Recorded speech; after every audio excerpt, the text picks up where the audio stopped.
Welcome to another edition of Source Selection Soundbites. Today we will discuss a peculiar facet of the source selection evaluation, the neutral rating.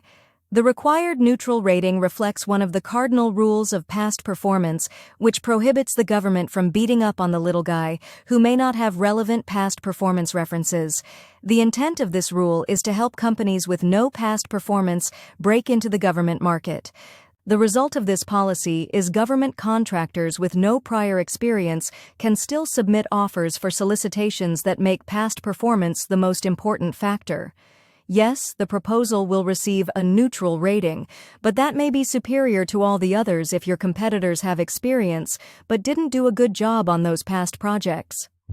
The rule expressed in FAR 15 says, offerers without a record of relevant past performance or for whom the information on past performance is not available, the offerer may not be evaluated favorably or unfavorably. The agency cannot evaluate something that does not exist or that you have no information about. So, the CO is not to take a position one way or the other concerning the contractor's abilities based on the non-existent performance information or performance information that is not relevant. This prohibition affects the judgments the CO can make in terms of past performance and a vendor's standing in the competition because of past performance information. Practically, this would mean a neutral rating would be required in the following circumstances.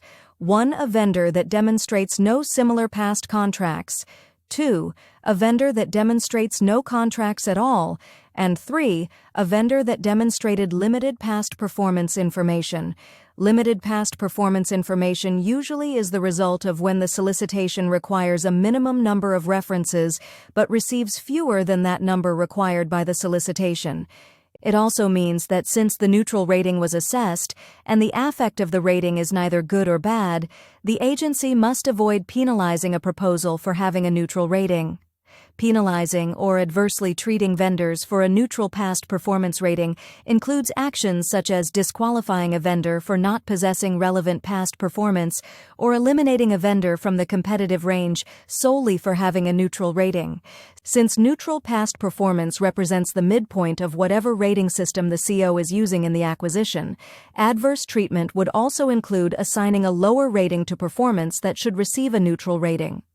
In this episode of Source Selection Soundbites, we discuss the neutral past performance rating and how it should be treated during source selections. This concludes today's Source Selection Soundbite. If this video was helpful, hit the like and subscribe button to ensure you don't miss any new material.